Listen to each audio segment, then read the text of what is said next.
Hello students. आज की class में हम क्लास 9th का प्रश्नावली 3.1 का क्वेश्चन नंबर 2 लिए हैं, जिसमें आज का क्वेश्चन बहुत लॉन्ग है। देखते हैं क्वेश्चन क्या कहता है। कह रहा है कि सड़क योजना। एक नगर में दो मुख्य सड़कें हैं जो नगर के केंद्र पर मिलती हैं।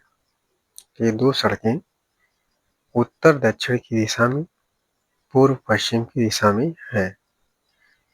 इस नगर की अन्य सभी सड़कें इन मुख्य सड़कों को समानांतर परस्पर 200 मीटर की दूरी पर हैं। प्रत्येक दिशा में लगभग 5 सड़कें हैं। 1 सेंटीमीटर बराबर 200 मीटर का पैमाना लेकर अपनी नोटबुक में नगर का एक मॉडल बनाइए और सड़कों को एकल रेखाओं से निरूपित कीजिए। तो चलिए हम पहले सड़क को बना लेते हैं।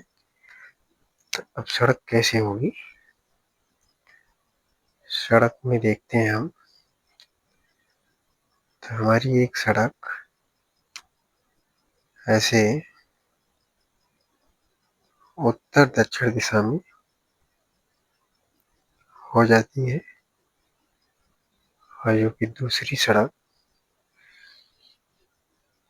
देखते हैं कि दूसरी सड़क है, ये पूर्व पश्चिम दिशा में है। तो दूसरी सड़क हो गई ये पूर्व पश्चिम दिशा में। और कहता है कि हर एक मुख्य सड़क के समानांतर 200 मीटर की दूरी पर प्रत्येक दिशा में लगभग 5 सड़कें हैं। तो हम इसको y अक्ष मान लेते हैं और इसको x अक्ष। तो हमारी ये पूर्व पश्चिम की सड़क हो जाती है और ये उत्तर दक्षिण की। अब हर एक सड़क की 1 सेंटीमीटर की दूरी पर 5 सड़कें ली गई हैं। इसके समानांतर हम पांच सड़कों को बना लेते हैं, जिसमें देखते हैं 5 सड़कें। तो यहाँ हमारी एक सड़क हो जाती है, ऐसे दूसरी सड़क,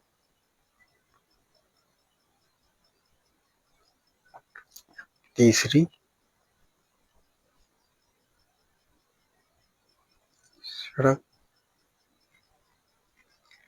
इसी तरह चौथी सड़क, ये हो गई 5वीं सड़क। अब ठीक इसी तरह से पूर्व पश्चिम की दिशा में भी हमें 5 सड़कों को बना लेना है। तो हमारी ये पहली सड़क, दूसरी सड़क, तीसरी सड़क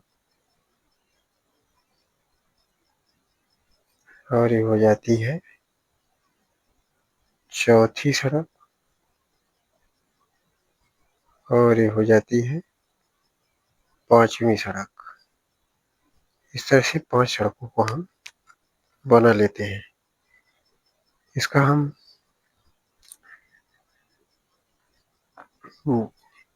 नंबरिंग कर लेते हैं 1 2 3 4 5। ऐसे इसका भी कर लेते हैं। ऊपर की साइड तो यहाँ मिल जाएगा 1 2 3 4 5। आगे हम देखते हैं क्वेश्चन में क्या कहा है। क्वेश्चन में कहा है कि आपके मॉडल में एक दूसरे को काटती हुई यानी क्रॉस स्ट्रीट हो सकते हैं। एक विशेष क्रॉस स्ट्रीट दो मुख्य सड़कों से बनी है, जिसमें से एक उत्तर दक्षिण दिशा में जाती है और दूसरी पूर्व पश्चिम दिशा में जाती है। प्रत्येक क्रॉस स्ट्रीट का निर्देशन इस प्रकार किया जाता है।